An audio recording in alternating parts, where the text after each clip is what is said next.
Somewhere along the coast of England, in the year 1770, there stands a cottage built from wind, salt, and memory. Inside lies a woman whose days are quiet now, not by choice, but by time. She tends her garden alone. She stirs the same pot, folds the same linen, reads the same letter, year after year. Tonight, you'll walk with her. Through rooms that no longer echo, past windows that still face the sea. Every creak in the floor, every flicker of candlelight carries a story, but not one told aloud. Stay until the final scene, and you may find that even the stillest lives hold something sacred. And if you find comfort in this kind of quiet history, I gently invite you to subscribe. Now, let the door open, and let our day begin. There is no rush to this morning. The sun arrives not in gold, but in a kind of pearled hush, stretching itself slowly over the moss-covered rooftops of the quiet lane. A low fog curls gently over the headstones in the churchyard nearby, and somewhere in the distance, a gull lifts into the sky and lets out a single cry before folding into the wind. In the small stone cottage near the cliff, the day begins not with bustle, but with breath. Inside, she stirs beneath her shawl. The blankets are still heavy with the night's cold, and her fingers, curled gently near her chin, ache with a softness that comes from time. Not pain, just a quiet stiffness that's become a part of her. Like a creak in the floorboard you no longer hear, because it has always been there. She does not rise quickly. She allows herself the moment, the long inhale, the settling. She looks to the small square of window where the light is just beginning to form. The glass is old and wavy, stitched with bubbles and imperfections that cast the garden in soft, ghostly silhouettes. She can see the lavender brushing against the stone wall, the tangled limbs of the rosemary, and just beyond it, the black line of the sea. This is how her days begin, not with a bell or a knock at the door, not with a voice calling her name, but with the knowledge that the garden waits, that outside, the mint is growing wild again, that the lemon balm has spilled over the edge of its bed, that the sage has gone leggy and strange, but still has its silver scent. And so, she rises. Her steps are soft against the wooden floor. She slips her feet into worn house shoes and wraps her shawl, a faded wool the color of old ink, tightly around her shoulders. The fire in the hearth is no more than a few stubborn coals, and she does not yet tend to it. The day must open first. She lifts the latch on the door and steps outside. The wind meets her gently, with salt on its breath and a promise of sea. It lifts a strand of gray hair from beneath her linen cap and brushes it across her cheek. She does not tuck it back. Let the wind do as it pleases. The cottage garden is unruly, but not unkind. It was never meant to impress. No one visits. No one peers over the wall to admire the symmetry of her beds. But still, she tends it, with hands that remember every stone laid, every seed pressed into the earth. She walks the narrow path between the overgrown herbs, her basket swinging gently at her side. The time spills into her steps, and she lets it, brushing past, letting its scent rise to her sleeve. She kneels beside it and cuts a handful, the motion slow, deliberate. She places it into her basket as if it were a letter. Further on, the chamomile has begun to flower, small white petals reaching toward the sky with quiet insistence. She does not take them today. Let them bloom. Let them have their time. Beyond the beds, near the low stone wall, the sea begins to hum. She pauses there, as she does every morning, with one hand resting on the lichen-covered stone. The wall has shifted with the years, bowed slightly toward the sea, leaning like an old man who's lived through too many winters. Still it holds, and so does she. She gazes out past the fields where the hedgerows bend in the wind, past the faint smudge of the far-off cliff, toward the horizon where sea and sky blur into one. There was a time when he stood beside her here, when his arm wrapped around her shoulder and she leaned into his side without thinking. He always looked toward the sea, as though it might bring something back to him, a memory, a sound, a name. She never asked what he saw. Now she wonders. The sea has taken many things, but it also gives wild fennel, driftwood, the scent of salt on the wind, a reason to stand still for a while and listen. She gathers a few more leaves, sage, mint, a bit of lemon balm, enough for the morning's tea. She lifts the basket to her hip and moves toward the gate, which leans on rusted hinges and creaks when opened, as though sighing with each use. Outside the wall, the lane is empty. A few ruts mark where the baker's cart passed yesterday, but no one walks this early. Even the birds are quiet, as though the world is still unsure whether to begin. She does not leave the garden. She has not walked the lane in many weeks. Not since the weather turned. Not since her knees began to stiffen after dusk. She does not mind. Everything she needs is here. Within this wall. Beneath this sky. She turns back toward the house. The basket is heavier now. The herbs lean gently together, their scents mingling into something soft and alive. The scent follows her like memory. She steps inside, letting the door close behind her with a familiar click. The kitchen is dim, lit only by the gray morning light filtering through the old leaded window panes. The kettle waits near the hearth. She crouches, slowly, with the fire iron in hand, and begins to coax the embers back to life. The coals glow faintly at first, but then, with patience, with breath, with just the right touch, they flare. A soft pop, a crackle, a thread of smoke. The fire begins again. She sets the kettle on the iron hook, and the smell of the herbs begins to rise as the water warms. Mint, sage, balm, a blend that does not cure, does not energize, does not transform, but comforts. She sits in her old chair by the hearth, the one with the cushion worn through at the corners. The steam curls from the kettle's spout, reaching up like a blessing. And for a moment, the house is entirely still. She lifts the tea to her lips and pauses. The warmth is immediate, traveling through her hands, through her breath, into the corners of her chest. She does not drink yet. She looks instead to the small shelf above the hearth, where a wooden box sits, latched, untouched. Inside are letters. Dozens of them. Some tied with ribbon. Some folded and frayed. Some never opened. She does not reach for them today, but her eyes linger. She thinks, not for the first time, about how strange it is that paper can outlive breath, that something written in the quickness of a heartbeat could sit so long in silence. The kettle hisses gently. The floorboards creak once, as if sighing beneath the weight of the morning. Outside, the gulls have returned to the sky. Their wings stretch against the pale light, and the mist begins to lift from the grass. In the garden, the thyme will bloom again. The lavender will lean toward the sun. The wind will bend the rosemary, but not break it. And in this house, in this moment, the widow drinks her tea. Alone, but not empty. The day has begun. Not with ceremony, not with conversation, but with presence. And in this quiet, she lives. There are rooms in this cottage that do not speak until the fire is lit. The parlor is one of them. She moves through the doorway slowly, the cup of tea warm in her hand, the steam brushing softly against her cheek. The floor beneath her feet is uneven in places, planks laid long before her time, their surfaces grooved and burnished by generations of steps and seasons. They remember more than she does. The room smells of beeswax and wood smoke, of old books and time. There is light here, but it is filtered, passing through the tall, mullioned windows in silver fragments, softened by the weight of the curtains. She draws one of them aside, just slightly, allowing the sea light to spill across the writing desk, the wainscoted wall, and the armchair near the hearth. She does not open both. Too much brightness feels foreign now. One beam of light is enough. The armchair waits as it always does, angled just so, beside the hearth. Its upholstery has faded from blue to ash gray, and there is a slight depression in the cushion, a memory of countless mornings just like this. She sits with care, the warm tea resting on the small table beside her, and pulls the woolen shawl tighter around her shoulders. The fire has burned down low again.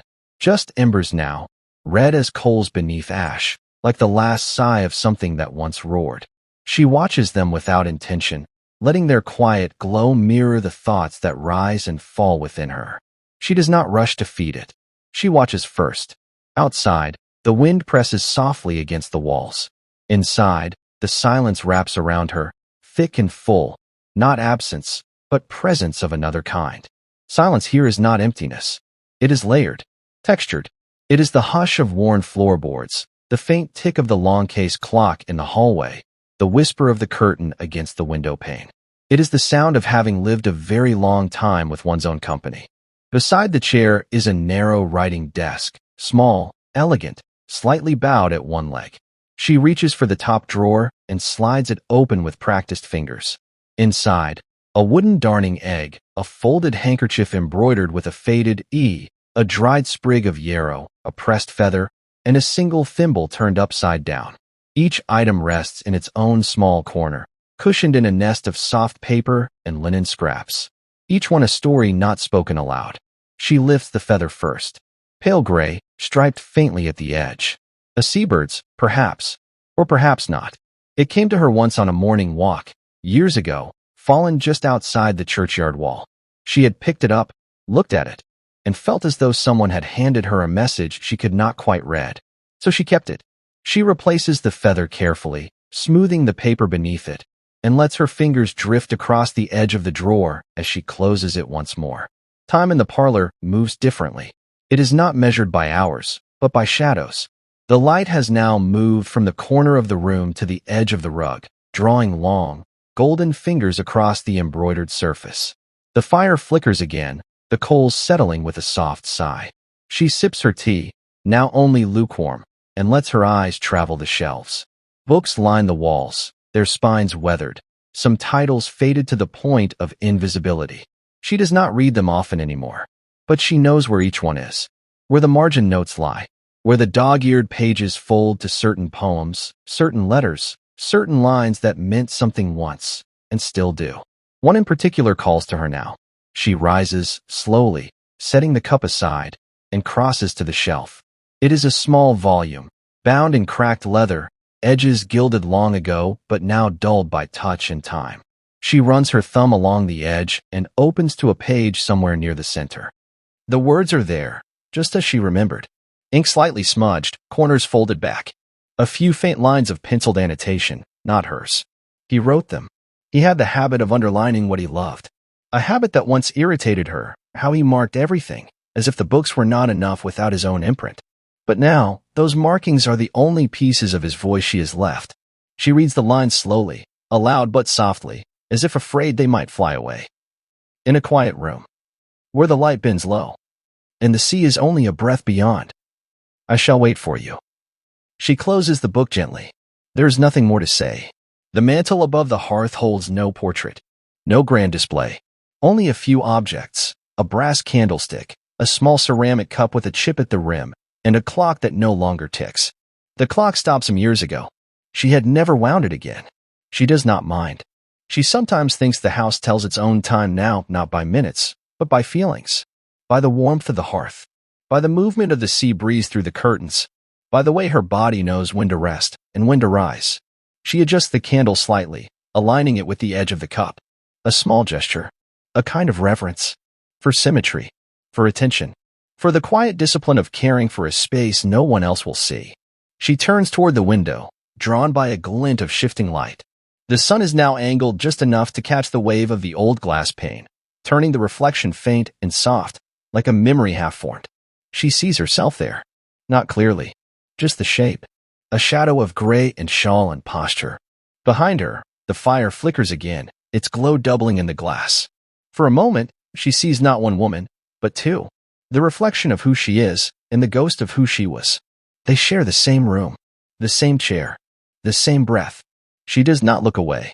There is one more drawer in the parlor, not in the desk, but beneath the window bench. She opens it only rarely. She rises once more, crosses to the bench, and kneels with a slow groan of familiar knees. The drawer slides with a heavy sound, the kind that feels like opening a door to a room where someone has been waiting. Inside, a folded letter, sealed with dark wax. Unbroken, unopened, not from him, but to him. She had written it in the weeks after. The weeks when the sea refused to give back what it had taken.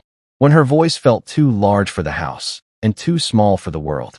She had written, knowing he could not read it, knowing it had nowhere to go. But she had sealed it all the same, and placed it here, as if the drawer were a kind of post, and the silence a kind of answer. She touches the letter's edge, then lets it be. She closes the drawer. The bench creaks slightly beneath her weight as she sits back down, and for a moment she remains there, hands in her lap, face turned toward the warming glass, the afternoon light soft upon her cheek. Evening will come soon. She returns to the armchair, placing one hand on its worn wooden arm as she lowers herself back into its quiet hold. The hearth flares slightly with a gust of wind through the flue, and she smiles, just a little, at the dance of the firelight across the rug, the books, the wood-paneled walls. She lights the single candle on the mantel. Its small flame rises without complaint. She does not need it yet, but there's comfort in its presence, in the way it waits. And as the last rays of day drift into dusk, the parlor settles around her once more, not empty, but full of softness, full of things remembered, and things that never needed to be said. The room is small, tucked away at the end of the narrow corridor. It is a room not often visited, yet never quite forgotten. The door creaks softly as she pushes it open, stepping inside with a quiet reverence. Dust motes float in the fading light, settling gently on the edges of wooden furniture and stacks of folded paper. This is her sanctuary, a room where the past lives in ink and parchment, where every letter is a breath, every envelope a memory. In the center stands a simple writing desk, its surface scarred with age. The wood is worn smooth in places where her hands have rested over the years. On the desk lies an open letter, a page stained with tears and time. She moves closer, her fingers hesitating just above the paper before gently tracing the delicate script. The words, faded but still legible, speak of love, loss, hope. She reads silently, the room holding its breath with her. The letters here are more than correspondence. They are the echo of voices long gone, whispers of moments caught between pen and paper. Beneath the desk is a small drawer, its handle worn to a soft gleam. She pulls it open carefully, revealing bundles of tied letters, their ribbons faded and frayed. Each bundle is arranged by year, by season, by the rhythm of her life. She lifts one at random, unties the ribbon, and unfolds a letter dated many years past. The handwriting is familiar, strong, deliberate, yet tender. It speaks of days spent walking along the cliffs, of storms weathered both outside and within, of dreams whispered beneath the stars. She closes her eyes, letting the words wash over her, feeling the weight of absence and the warmth of memory. A narrow window lets in the soft amber light of late afternoon, casting long shadows across the floorboards. She moves to the sill and rests her hands there, gazing out at the rolling fields beyond. The wind carries the scent of salt and earth, a reminder of the life that continues beyond these walls. But here, in this room, time slows. The past and present merge in a quiet dance. She imagines him walking these fields, the same wind tugging at his coat, the same sky arching overhead. Against the far wall stands a tall cabinet, its glass doors fogged with age. Inside are small treasures, a locket, a faded photograph, a pressed flower long dried. She opens the cabinet slowly, selecting the locket and holding it close. Inside is a tiny portrait, a reminder of youth and promises made. She caresses the metal, feeling the coolness against her skin, a tangible link to what was. As the light fades, she returns to the desk to write. Her hand moves slowly across the paper, forming words that bridge time and space. She writes not for an answer, but for the solace of expression. The letter is folded with care, sealed with wax, and placed among the others in the drawer. A ritual of connection, a testament to enduring love. Before leaving, she straightens the desk, smooths the papers, and closes the door softly behind her. The room remains a silent guardian of memories, waiting patiently for her return. There is a warmth in the kitchen that belongs to no fire. It comes from the worn surfaces, the familiar smells, and the echo of hundreds of ordinary mornings when hands knew what they were doing and time was measured by spoons and by steam. The kitchen is the heart of the cottage, though it does not beat loudly. It pulses gently, like a memory still living. The morning is gray, a low fog clinging to the garden walls, muting every outline. The kitchen windows, thick with imperfect 18th-century glass, catch the pale light and stretch it thin. She wakes early, earlier than most would rise on such a damp, heavy morning. But the habit is old. It wakes her. The fire must be coaxed to life before the day can begin. She kneels before the hearth with quiet determination, stacking the kindling with care. A single flame dances on the edge of paper, curls into the twigs, and soon the small fire begins to speak, in little pops and sighs and warm breath. She does not rush it. It is not simply for warmth. It is ritual. And this hearth once boiled broth for fevers, stew for Sundays, cider for guests. In this fire were baked the pies for harvest, the bread for morning, the tea for letters opened with trembling hands. Now it is only hers. And yet, not lonely. The table stands near the hearth, a long, low oak table worn to a soft sheen by decades of chopping, kneading, and elbow leaning. It has nicks along one edge, where a careless knife caught more wood than turnip, a dark ring where a pot once sat too long, faint ink stains, and the ghost of flour in the grain of the wood. It is a map of use, of life. She lays a clean cloth over it now, thin but freshly laundered, and begins her slow preparation for the midday meal. There is no hurry, only rhythm. Carrots from the root cellar, a potato sprouting at one eye, a small bunch of thyme still fragrant from drying in the scullery rafters. Her knife is sharp, her hand steady. She cuts, not for guests, but for herself. And yet she sets the table with care, as though someone might arrive. She always does. The kettle, dented and loyal, begins to sing softly over the fire. She moves to it, pouring water into the blue-patterned teapot with the faint crack along the base. She places the lid gently on top and waits. Tea is not just drink. It is pause. It is listening. It is marking a moment and saying, "I was here." She pours into a heavy mug and carries it to the table. Steam curls upward, softening her face. She wraps both hands around the cup and leans forward, eyes unfocused, staring at nothing, and remembering everything. There are 2 cups in the cupboard. Always 2. One with a small chip on the rim is.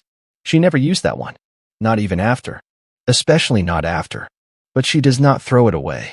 It waits there, behind the good cup, quietly holding its place. Sometimes her hand hovers over it, then drifts away again. She doesn't know what she'd do if it ever broke. Or if it simply disappeared. There are things that become sacred not because of what they are, but because of who once held them. She cuts a slice of bread, dark, seeded, dense. She bakes every Friday. Still. Even when she doesn't need to. Even when it's only her. The rhythm of bread making is older than grief. It doesn't ask questions. It requires only hands, and patience, and heat. She chews slowly, eyes drifting toward the window. Outside, the frost is still holding to the edge of the garden. The rosemary shimmers silver. She remembers when there were others at this table. A neighbor with strong opinions. A cousin who sang badly but with feeling. A housemaid who cried when a letter came from Edinburgh and smiled 3 days later. She remembers him, sitting right there, pouring tea with both hands like it was something holy. Sometimes she wonders if he is still here. Not haunting. Just lingering. In the corners. In the warmth of the stove. In the way the kettle always knows when she's ready for it. She opens a drawer tucked beneath the shelf. Small glass jars clink gently. Lavender. Cloves. Nutmeg. Dried lemon peel. A curl of cinnamon bark tied with string. She chooses nothing. Just inhales. Each smell brings a season. A memory. A story. She used to bake apple cakes for visiting children, brushing them with butter and sugar and setting them by the fire to stay warm. Their laughter still echoes sometimes, faintly, like the clink of a spoon left in a dish. She smiles, then closes the drawer again. She sweeps the floor's slow arcs from one worn board to the next. She polishes the brass kettle until her reflection returns. She checks the rosemary drying by the window and turns the bunch so it will crisp evenly. These tasks are not urgent. They're offerings. To the space. To the day. To herself. On the shelf above the fireplace is a letter. It's always there. Sometimes she reads it aloud, to herself, as though it were being written just now. My dearest one. If I could fold the sea into a page, I would send it to you. If I could gather the wind and tell it to speak only your name, I would. She doesn't finish the letter today. Some days she does. Some days she doesn't. It depends on the light. The light changes slowly. From silver to amber to the kind of gray that feels blue at the edges. She lights the lantern on the wall, striking the match with care. The flame flickers to life, a tiny, golden heart. She does not need much light. She knows every shape in this room. Every reach. Every corner. Even in darkness, the kitchen speaks. It creaks when the wind shifts. It settles when she hums. It is not lonely.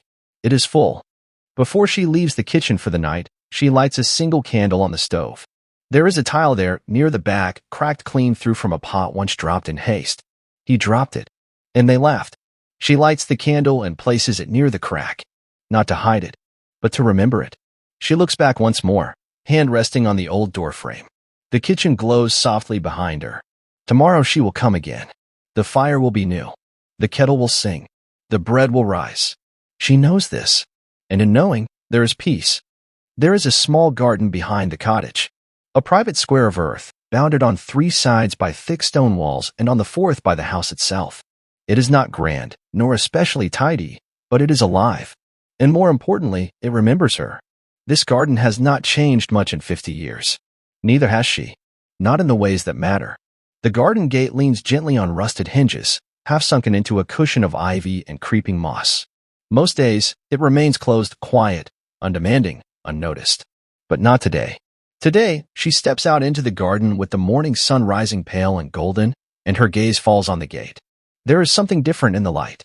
She crosses the uneven stones that mark the path, her shoes brushing aside weeds that long ago lost their battle against the edges. Her hand rests on the gate. It is cool to the touch. The wood is soft in places, worn down by decades of salt air and rain. Lichen blooms along the frame like faded lace. She doesn't open it. Not yet. Instead, she turns toward the rest of the garden, her steps slow and thoughtful. There is always time. The wall that encircles the garden is thick and mottled, laid by hand, stone by stone, generations before she arrived. Each stone tells a small story, of frost, of moss, of lichens and drought, of war passing far overhead. She has walked this wall 1,000 times, leaned against it to rest her back in the sun, brushed her fingers across its flaking mortar while whispering secrets no one else would hear. When her husband returned from the sea, weary and smiling, this wall was where he first dropped his bag. When the house was too quiet, and her heart too full, this was where she sat with a shawl and some knitting, listening to sparrows nesting in its cracks. When she was younger, she once considered having the wall rebuilt. Stronger, straighter. But she never did. It was too much like life, she thought, imperfect, beautiful, and deeply rooted. The garden does not bloom in order. It is not designed. It is remembered. Near the back wall, lavender bushes spill over in wild confusion, their fragrance lifting in waves whenever a breeze passes through. Along the edge, sage and rosemary lean toward one another like old women deep in conversation. A few gooseberry shrubs wait silently in the shade, their fruit barely visible in the thickets of leaves. There is a patch of mint that has overrun its bed. She lets it. She always has. Some things insist on growing whether you tend them or not. She walks through the rows with a small basket in her hand, collecting what she can, a sprig of thyme, a cluster of marjoram, a single rose still clinging to its stem. The plants do not judge her silences. At the farthest corner of the garden sits a wooden bench, slightly crooked and half covered in fallen leaves.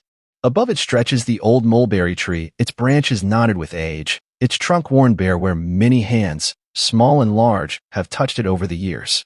This is her favorite place.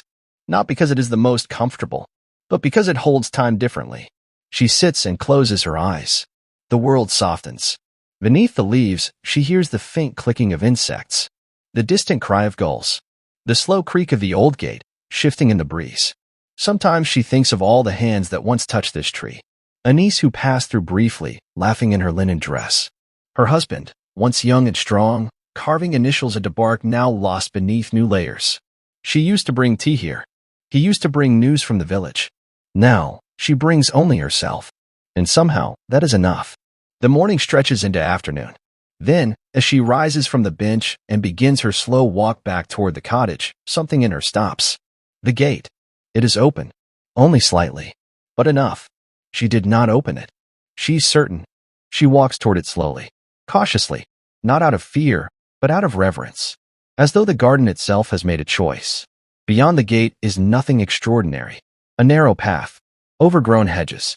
The remains of a stone wall that once marked the boundary between her land and the church grounds beyond. Still, it stirs something in her chest. This gate had not been opened in decades. Not since she said goodbye. Near the base of the garden wall, beneath a loose stone, lies a small tin box.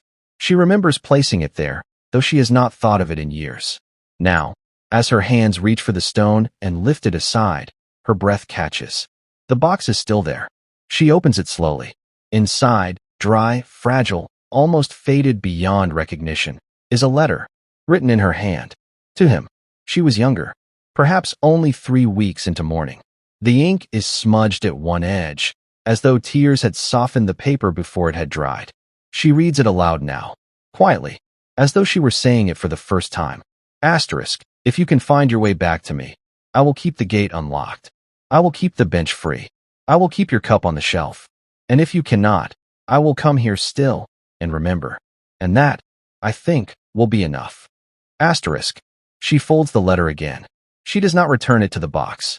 Instead, she carries it to the mulberry bench and lays it there, beneath a flat stone, where the wind cannot reach.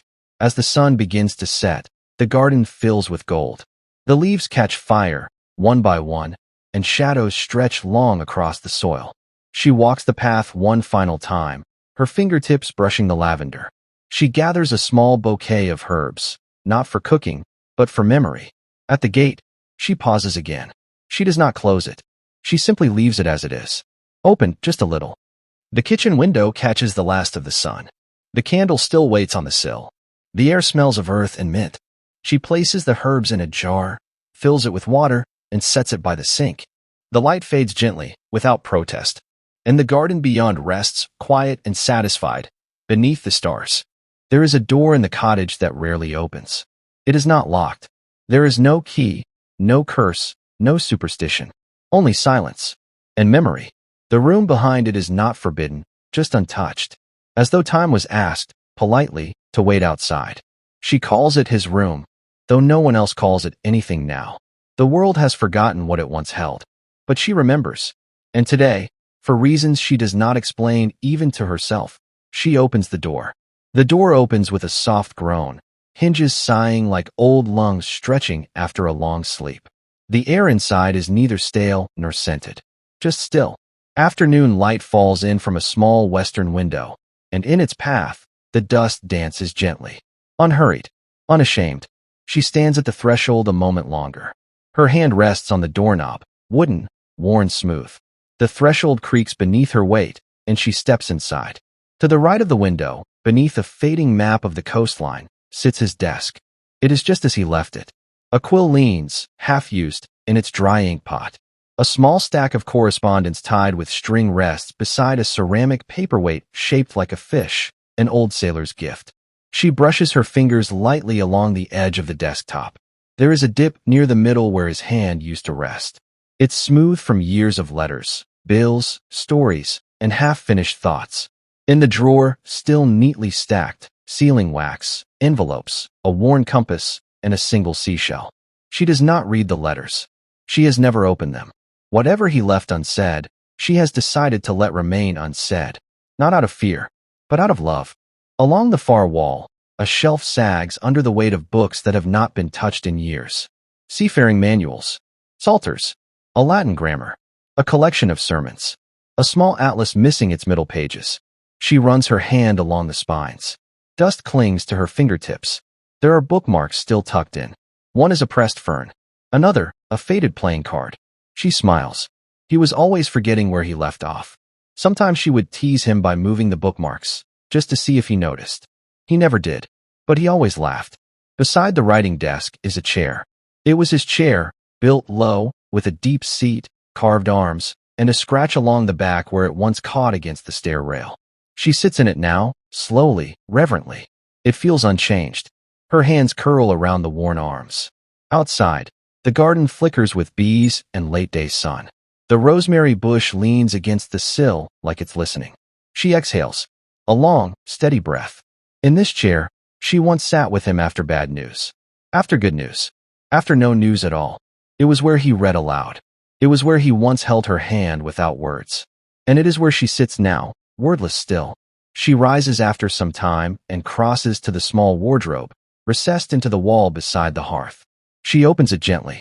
Inside, the scent of cedar and old wool rises like memory itself. His coats still hang there.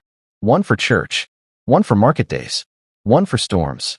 She fingers the sleeve of the storm coat. It is patched at the elbow, her stitches unmistakable. She once mended it while he slept beside the fire, his boots drying beneath the bench. She used blue thread. He never noticed. Or if he did, he said nothing. She lets the sleeve go. It swings slightly, then comes to rest. The bed is simple. A narrow cot tucked beneath a quilt of red and brown squares, the corners turned down with care.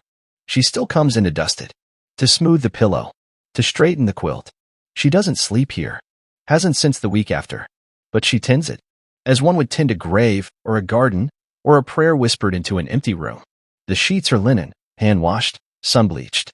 The pillow smells faintly of lavender. She placed sachets beneath it, years ago. They faded, but the scent clings stubbornly. As he did. As she does. There is a small wooden box beneath the bed. She knows it is there. Has always known. But she has not opened it in some time. She kneels, slides it out.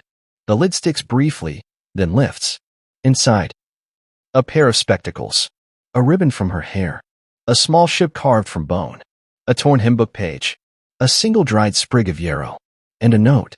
Only a few lines, scribbled in his hand, hurried and crooked. If I go before you, know this. You were the ship. You were the shore. You were the ocean between. She folds the note again and holds it in her lap. She does not cry. She hasn't in years. But her breath shudders once, like a door pushed by wind. The sun has dipped low. The light in the room turns to amber, then gray, then shadow. She lights the small candle on the desk. Its glow is soft, forgiving. The corners of the room fade into dark velvet. She does not fear the dark. Not here. Here, everything is known. Everything has been named. And everything still lingers. She walks once more around the room, her hand brushing the edges of furniture, the corners of frames, the folds of drapery. Nothing has changed. And nothing needs to. As she steps out, she does not close the door fully. For once, she leaves it slightly open, letting a sliver of candlelight fall into the hallway. She walks back toward the kitchen, the hallway creaking softly beneath her. She does not turn back. She does not need to. The storm doesn't announce itself with lightning or thunder at first. It begins with the birds. In the soft silver hour before dusk, they vanish. Quietly, as though summoned inland by something they cannot see, but always feel. The sky follows. Blue turns to pewter, then to slate. Clouds stretch long and low, pulled across the coast like old linen sheets laid over forgotten furniture. And the sea, normally calm, even indulgent, begins to draw in its breath. The widow notices, but she is not alarmed. She has lived through storms of all sizes. And she knows, some storms break ships. Others simply break the silence. This one, she thinks, may do both. By the time the first gust rattles the elder tree near the herb garden, she has already begun her quiet preparations. She moves slowly, but with assurance, pulling the wool shawl tighter across her shoulders. Her hands, though marked with age, are precise. She lights a small oil lamp and steps toward the front room. The shutters are old, heavy oak, with latches forged before she was born. They creak open like waking giants as she folds them across the windows. She secures each with practiced hands. There is no panic, just the weight of rhythm. She has done this in every season, and every year, since she was married. Some storms came with the children. Some when they had gone. Some when she was alone. Each storm leaves a mark. But the house, like her, holds firm. By the time she finishes the shutters, the wind has begun to speak more plainly. It moves through the eaves like breath through a flute, soft first, then rising in long, wavering tones that make the beams above her head groan with memory. She places her palm against the stone wall beside the hearth. It's cool, but not afraid. Stone does not fear storms. It endures them. She whispers to no one in particular. Just another one passing through. Whether she's speaking to the house or herself, she's not quite sure. With the shutters closed, the world outside becomes suggestion only. She lights the fire, not because she is cold, but because she remembers the comfort of its glow in storms past. The flame catches quickly, rising against the grate with a low murmur, as if joining the house in conversation. She adds a small log, then settles into the high-backed chair nearest the hearth. The ticking of the mantel clock is her only companion for a while. It ticks louder during storms. Or perhaps, in silence, everything does. The sea has drawn closer now, not physically, but in sound. Waves break against the distant rocks with increasing rhythm. Not violent yet, but persistent, like a child knocking at a door over and over until someone answers. The wind picks up sand from the shore and hurls it against the cottage walls. It sounds like whispers, dozens of voices in gusts, repeating stories in languages long forgotten. She closes her eyes and listens, not to understand, just to remember that the world outside is still alive. On the side table beside her chair rests a journal. It is his. The leather is cracked. The ink has faded. But the writing is unmistakable, broad, elegant, confident. She hasn't read it cover to cover in years. But tonight, with the wind pressing close, she opens it gently. The first entry is dated in October of 1759. The storm tore the rigging in half before we could furl the sails. Jones went overboard near daybreak. I held the line and prayed. She remembers that storm. She remembers waiting by the dock for news that came late, but not tragic. She turns the page slowly. Later entries speak of herbs he couldn't name, birds he tried to sketch. Her name, once, written in the margins with a drawing of a seashell. He had loved storms. Feared them, yes, but respected them. Admired their power. Like God, or grief, he once said. Both arrive uninvited, and both leave you changed. The wind hammers harder now. The beams overhead shudder. The chimney hums with wild air. She rises and moves toward the hearth, placing the kettle over the flame. Storms, she believes, require tea. Not for warmth alone, but for ritual, for continuity. The clinking of the tin kettle against the wrought iron hook echoes in the room like a bell. She opens a small drawer in the kitchen cabinet and pulls out a sachet of dried chamomile and lemon balm. Her own blend. Grown from the garden just outside, now tossed and thrashed by the gale. The herbs smell like summer, like peace. She places them in the teapot and waits. The storm reaches its crescendo. Rain lashes the roof in sheets, blown sideways by gusts that howl like dogs. A shutter bangs once. She forgot the one in the upper stairwell. But she does not move to fix it. It's too late now. Instead, she listens. There's a rhythm to it all. The wind in the chimney, the rain on the glass, the occasional groan of wood bending. The house breathes. The house remembers. Every beam, every brick has known worse. And better. She sips the tea once it's steeped. It's warm, bitter, real. The kind of tea one drinks in silence, while watching the world fall apart and knowing it will return. Without warning, the oil lamp flickers, then fades. The wick is drowned. She doesn't panic. Instead, she lets the dark settle in. There is still firelight. There is still the storm. And there is memory. In darkness, memory blooms. For a moment, just a flicker, nothing more, she thinks she hears his voice. Not words. Just tone. Just the way he once said her name when waking from sleep. She turns her head slowly. No one is there. Of course not. But she doesn't feel alone. Some storms don't bring fear. Some bring presence. Like the way old pews creak in empty churches. Or how the sea hums low behind the wind. Something larger. Something more than sound. As the storm begins to shift from fury to fatigue, the house sings. Not with words, but with warmth. The crackling of the fire is softer now. The wind, though still fierce, feels less insistent. More like music. Water drips somewhere unseen. The shutters rattle once, then fall quiet. She leans back into her chair, the teacup resting empty on the table. This house has stood for nearly a century. It was born in storms. It was shaped by loss. It has kept widows before, and it will again. But tonight, it is hers, and she is its heart. Eventually, the storm moves on. The wind lessens. The rain lightens. The sea returns to breath. She rises slowly and walks to the front door. Opens it. The air is sharp and salted. The garden is soaked and humbled. The stars have not yet returned, but they are coming. In the distance, over the sea, the clouds split open to a sliver of moonlight. She smiles. You came through, then, she whispers. And whether she means the house, the storm, or the man she once loved, no one can say. But perhaps it's all the same. The storm passed quietly in the night. It did not announce its departure, the way it announced its arrival. There was no grand thunderclap, no final crashing wave. Just stillness. And then all light. The widow rises early, as always. The house feels lighter. Not in weight, but in spirit. She walks to the window, unbolts the shutter, and opens it gently. Outside, the sea glows with morning light. The garden, soaked but upright, is kissed with pearls of dew. Somewhere in the distance, a gull cries, not in warning, but in song. The storm took nothing. Only the silence left in its wake remains. She moves through the cottage with tea in hand and settles at the old desk by the east-facing window. The desk is small, handmade from local pine, scarred by years of ink, candle wax, and quiet intention. It smells faintly of lavender and old paper. A stack of cream-colored parchment rests in the drawer, alongside dried nibs and tiny bottles of ink. Most of the pages are folded, bundled with ribbon, and addressed. None of them have ever been posted. There are dozens, each a piece of her memory pressed into words. Some are dated. Others simply begin with a name. Some hold tears in the corners.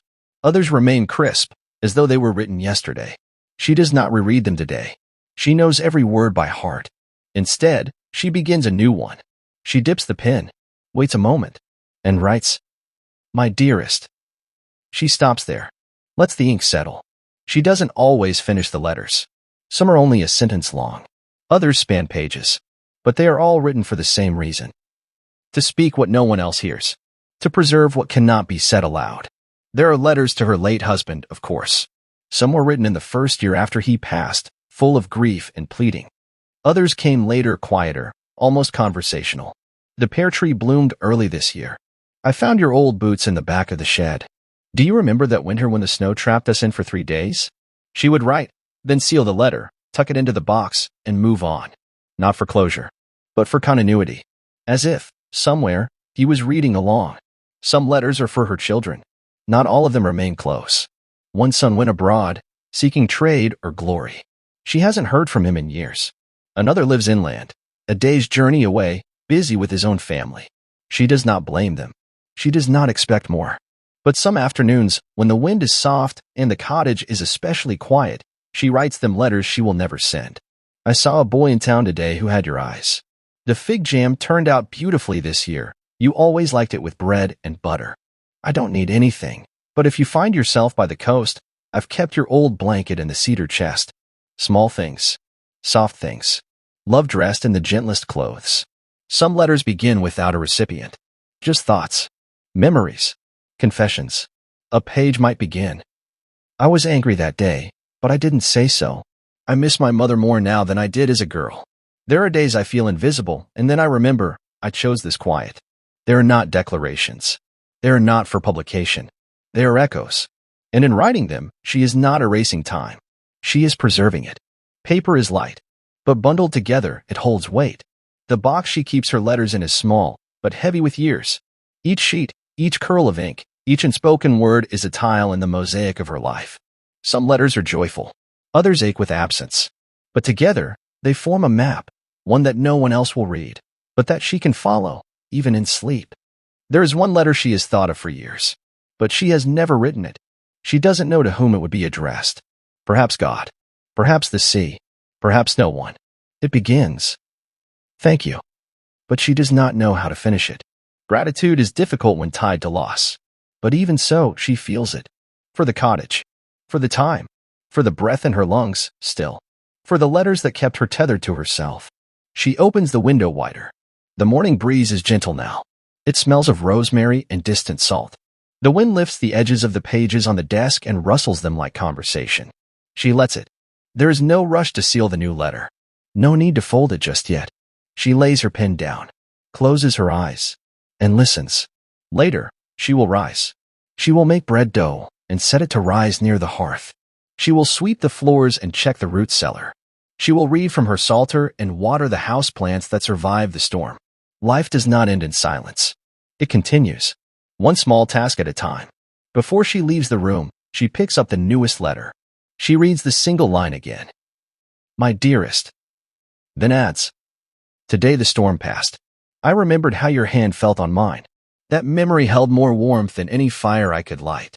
I think it's enough for now. With love, always. She signs it simply, folds it, tucks it into the ribbon bundle, closes the box, and breathes. There are no grand farewells in this story. No reunions. No last-minute visitors. Only the truth of a life lived gently. A house that stands by the sea. And a woman who, with ink and parchment, preserved her own soul. Not for others. Not for history. But because words, even unspoken, matter. The room falls quiet. The fire is low. The birds outside sing without urgency. And in that quiet, the viewer understands. Some of the deepest stories are the ones never told aloud. Some of the most important words are the ones we write only for ourselves. And some of the most powerful lives are lived not in public, but in rooms like these. With storms. With silence. With love. Always with love.